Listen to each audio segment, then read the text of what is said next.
Kennst du das Gefühl, dass du dir manchmal selbst im Weg stehst, dass du deine Ziele sabotierst, obwohl du genau weißt, was gut für dich wäre? Dann willkommen in der Welt der Selbstsabotage. Doch warum machen wir das eigentlich? In diesem Video erfährst du, warum unser Gehirn dazu neigt, uns auszubremsen und wie du es schaffst, diese Muster zu durchbrechen. Los geht's!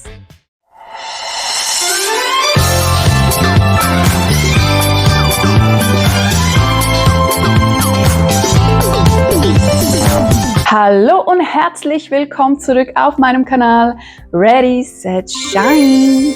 Falls du neu hier bist, mein Name ist Maria Anokege und auf diesem Kanal verhelfe ich deinem jetzigen Ich zu deinem Wunsch-Ich. Klingt gut? Fangen wir an.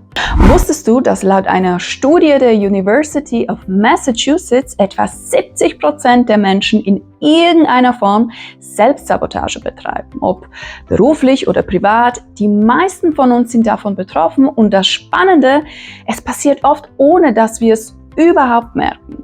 Selbstsabotage, ja, das klingt, als ob wir aktiv gegen uns selbst arbeiten würden, aber wie bereits erwähnt, passiert das sehr oft unbewusst. Selbstsabotage bedeutet, dass wir unsere eigenen Ziele und Erfolge blockieren, oft durch negative Gewohnheiten oder Entscheidungen. Ein sehr gutes Beispiel sind diese kleinen Aufschieber, die wir alle kennen. Das Verschieben wichtiger Aufgaben oder das sich selbst sabotieren bei neuen Möglichkeiten, die sich uns im Leben präsentieren. Nun, lass uns einen Blick darauf werfen, wie Selbstsabotage in deinem Alltag aussehen könnte. Erkennst du dich in einem dieser zwei Beispiele wieder? Erstes Beispiel. Du hast eine tolle Gelegenheit für eine Beförderung und hast auch ehrlich gesagt in der Vergangenheit wirklich alles auch dafür getan, dass sich dir diese Chance früher oder später auch sehr wahrscheinlich anbieten wird. Du hast dich vielleicht in deinem Bereich weitergebildet, du hast Kurse besucht, du hast jahrelange Berufserfahrung gesammelt und bei deiner Arbeit großartige Ergebnisse erzielt. Und siehe da, du wirst von der Chefetage für die nächste Beförderungsrunde nominiert. Aber plötzlich, wie aus dem Nichts, schiebst du wichtige Aufgaben auf. Ja, du reduzierst quasi dein Tempo auf der Arbeit und fängst an deinen Fähigkeiten, ja an dir selbst zu zweifeln, sodass du diese Chance regelrecht sabotierst und nicht zuletzt die Beförderung sogar dankend ablehnst. Dieses Verhalten kommt oft aus der Angst heraus, aus Angst vor Veränderung oder davor, der neuen Erwartungen nicht gerecht zu werden. Oder vielleicht erkennst du dich ja in diesem Beispiel. Du wünschst dir eine liebevolle Beziehung, einen loyalen Partner an deiner Seite, jemanden mit gleichen Wertvorstellungen, wie du sie auch hast. Aber irgendwie ziehst du dich jedes Mal zurück, sobald es ernst wird. Plötzlich verhältst du dich abweisend, du fängst an zu diskutieren, ja sogar zu streiten und du suchst quasi nach Beweisen, warum diese Beziehung zum Scheitern verurteilt ist. Auch hier kann eine innere Angst die Ursache sein, wie zum Beispiel die Angst vor Verletzung oder davor, nicht genug zu sein. Und nun die Frage aller Fragen: Warum tun wir uns das an? Warum sabotieren wir unser eigenes Glück? Ich kann es dir sagen, Selbstsabotage hat seine Wurzeln in unserem Ego. Du musst nämlich wissen, dass unser Ego im Prinzip nur zwei Dinge will. Es will überleben und Recht haben. That's it.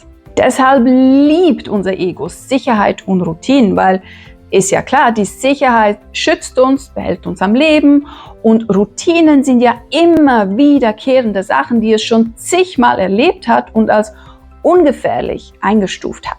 Und deshalb, wenn plötzlich etwas Neues daherkommt, möchte unser Ego uns um jeden Preis zurück in unsere kleine Komfortzone lenken. Und das ist ja auch der Grund, warum sehr, sehr viele Menschen große Schwierigkeiten haben, ihre Komfortzone zu verlassen. Denn, wie gesagt, unser Ego möchte nur überleben und Recht haben.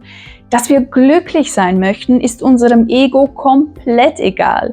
Das heißt auch, egal wie tief unglücklich du gerade bist und sein wirst, dein Ego kümmert das nicht, weil erstens, du bist offensichtlich am Leben. Und zweitens, weil du ja am Leben bist, denkt dein Ego, dass auch die Entscheidungen, die es für dich immer getroffen hat, richtig sind. Es ist also quasi ein Teufelskreis, den es zu durchbrechen gilt. Okay, vielleicht fragst du dich ja jetzt, gibt es denn überhaupt Vorteile? Nun ja, man kann sagen, der Vorteil ist, dass wir uns vor möglichen Enttäuschungen oder Verletzungen schützen. Selbstsabotage hält uns ja oft in einem Bereich, der sich sicher und vertraut anfühlt, eben Komfortzone. Doch ganz ehrlich, glaubst du wirklich, dass unser Leben hier auf dieser Erde dafür bestimmt ist, sich immer nur sicher und vertraut zu fühlen? Denn wenn dem so ist, wieso müssen wir dann 100-mal hinfallen und uns immer wieder aufs Neue motivieren, doch wieder aufzustehen? Wieso entwickeln wir uns als Menschen immer weiter und wieso sind wir nicht einfach in unseren Höhlen geblieben? Du siehst, der Vorteil ist eigentlich eher ein Nachteil, weil wir durch die Selbstsabotage häufig Chancen verpassen, unser wahres Potenzial nicht ausschöpfen und uns selbst in unserem eigenen Leben einengen und unser eigenes Glück limitieren. Langfristig führt Selbstsabotage zu Frustration und kann auch in einigen Fällen zu Depression führen. Es blockiert uns auf unserem Weg zum Erfolg und persönlichen Wachstum. Schauen wir uns nun 3 kurze, prägnante Schritte an, wie du künftig Selbstsabotage erkennst und überwinden kannst. Erstens, Selbstbeobachtung. Frage dich bei Entscheidungen, spreche ich aus der Angst heraus oder aus Vertrauen in mich selbst? Bewusst zu erkennen, was dich zurückhält, hilft dir, die richtigen Schritte zu machen. Zweitens, negative Glaubenssätze hinterfragen. Wenn du dich wieder dabei erwischst, deine Fähigkeiten herunterzuspielen, halte kurz inne, frage dich, ob das, was du denkst, wirklich den Tatsachen entspricht oder ob es nur ein negatives Gefühl ist, das Beachtung von dir gerade möchte. Und drittens, kleine Schritte wagen. Selbstsabotage überwinden bedeutet nicht, dass du sofort alles perfekt machen musst. Aber wage kleine Schritte aus der Komfortzone heraus. So gewöhnst du dein Gehirn, dein Ego langsam daran, dass Veränderungen nicht gefährlich sind. Im Gegenteil, sie sind menschlich, sie sind natürlich. So, das war unser kleiner Ausflug in die Welt der Selbstsabotage. Ich hoffe, das Video hat dir einen neuen Blick darauf gegeben, warum wir uns manchmal selbst sabotieren und wie du es schaffen kannst, dieses Muster zu durchbrechen. Vielen lieben Dank fürs Zuschauen. Vielen Dank auch fürs Liken, Kommentieren und Abonnieren. Bis zum nächsten Mal und denk daran, keep shining.